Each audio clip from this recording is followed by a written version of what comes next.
Good day, everyone. I'm Sofia Lontok. Together with my partner, Yukari Moria, are going to discuss our thesis topic titled as Prediction of Fatty Acid Methyl Ester Yield in Biodiesel Production using Artificial Neural Network and Gaussian Process Regression Methods. So going to the introduction of our topic, fatty acid methyl ester, or also known as FAME, is the component of biodiesel. It is derived from vegetable oils, animal fats, or grease. Due to its sources, it has become a great alternative for petroleum-derived fuels because it is renewable and environmentally benign. It is produced through transesterification reaction. Transesterification reaction occurs when triglyceride reacts with an alcohol. The commonly used alcohol is methanol, and usually it is under catalytic conditions.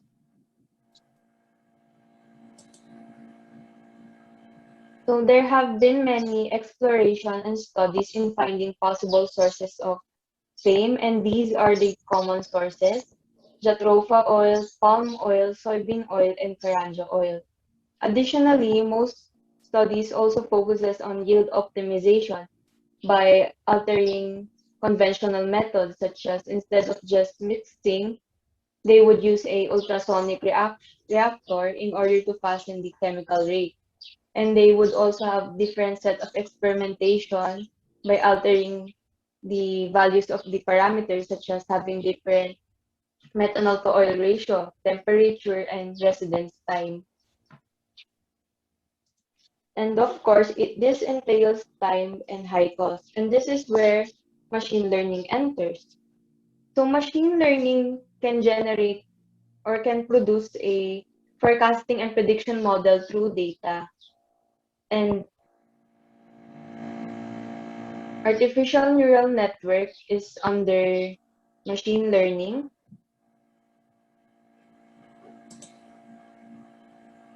So artificial neural network imitates the learning mechanism of a brain, and it is composed of numerous neurons interconnected to each other that processes the information they have gathered. It is composed of an input layer, a one or two hidden layer, and an output layer. It has been successfully applied as prediction and forecasting model in several fields such as weather forecasting and process controls. However, it should be noted that artificial neural network in the biodiesel sector is still on its early phases. So here are some previous ANN studies in fame yield prediction, and as seen on the table, both generated a promising result, especially on the works of Murthy, which has a coefficient of determination of 0.993, which is near to 1, and a relative small MSE value. This just proves the validity of ANN in fame yield prediction. However, most of these studies only focuses on one oil source. So another machine learning method is the Gaussian process regression method, and it works under the regression algorithm. It is a non-parametric and kernel-based model.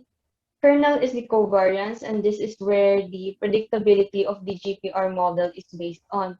It has several kernel functions such as rational quadratic, exponential, square exponential, and Matern 5 halves.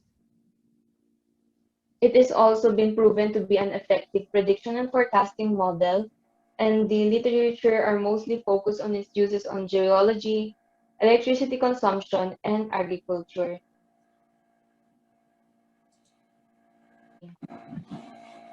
So this study aims to develop an ANN model for fame yield prediction using the results from the integrated transesterification studies of different oils along with the necessary parameters because as said earlier, most literature are only focused on one oil source.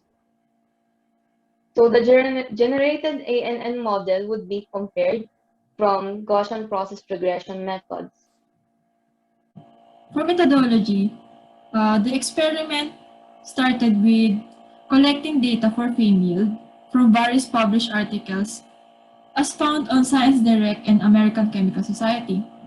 As for the selection of these articles, the paper must contain all the 9 parameters, such as oil type, molar weight of the oil, method of transesterification, solvents used in transesterification process, methanol to oil ratio, catalyst and its amount, temperature, and lastly reaction time. Next is the neural network development. The software used in this experiment is MATLAB 2018A, and various tests were done to determine the best architecture for the model, such as the training algorithm test, which utilizes Levenberg-Marquardt and Bayesian regularization training algorithms. Next is the transfer function test to determine whether logarithm sigmoid function or logsig, tangent sigmoid function or tansig, and pure linear or pure line function will provide the better results. Lastly, one hidden layer model test and 2 hidden layer model tests were done to determine the number of neurons that will be used in the model.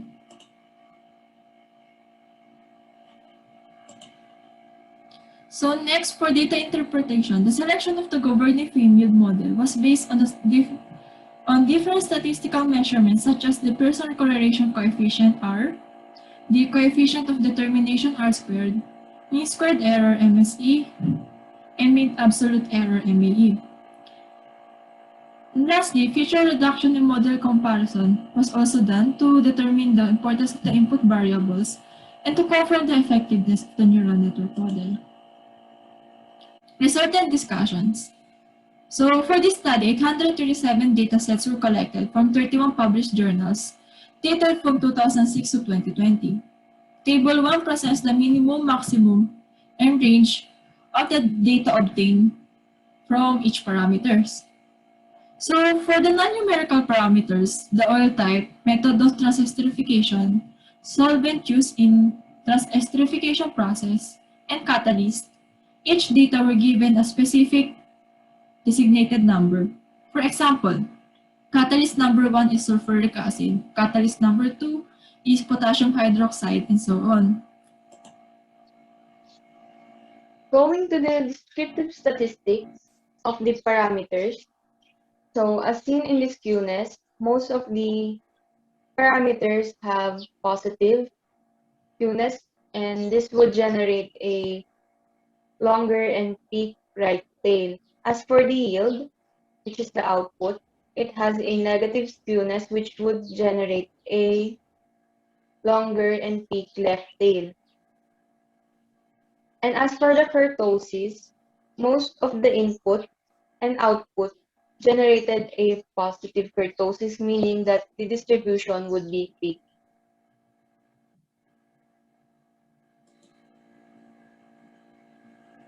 For the Pearson correlation matrix, the Pearson correlation matrix assess the linear relationship of each parameters. So as seen in figure 1, temperature, which is T, and the MOR, which is the methanol to oil ratio, generated a strong correlation coefficient, which is 0.73, and the rest have little, and the rest of the parameters have little to negligible correlation. This just means that the parameters in the model are complex and nonlinear. So for neural network development, first, the result of the training algorithm test as presented in Table 3 has shown that Bayesian regularization provided better performance as compared to Levenberg-Marquardt, since it has a higher R and R squared and also lower MSE and MAE value. Next is the result of the transfer function test as shown in Table 4. It can be seen that tansig function has provided better performance for this model as compared to logsig and purelin, since it has a higher R and R squared value, and also lower MSE and MAE values.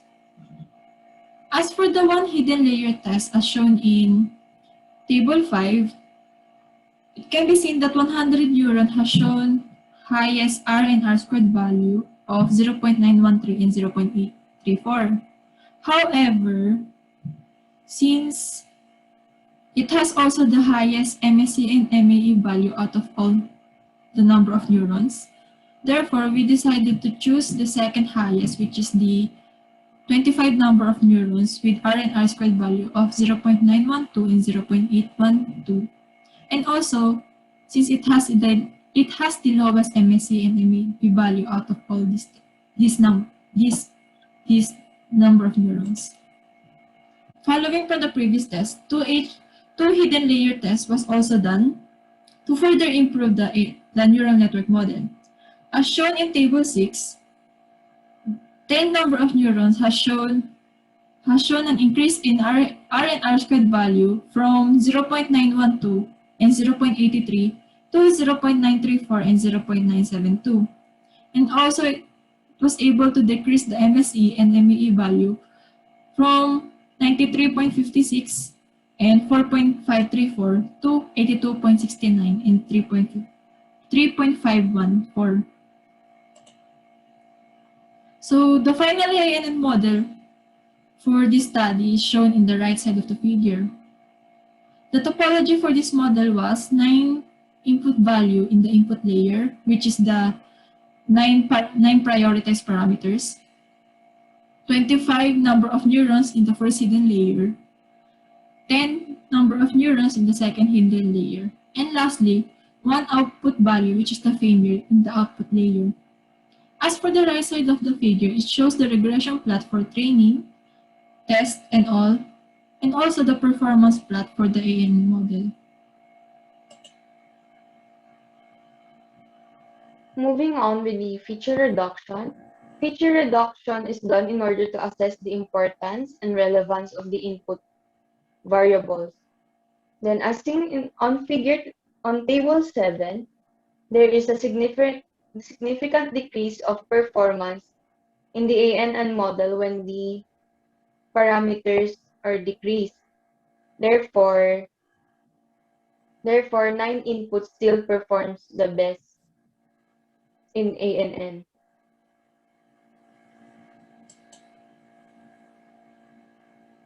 Lastly is the model comparison. So the generated artificial neural network model is compared with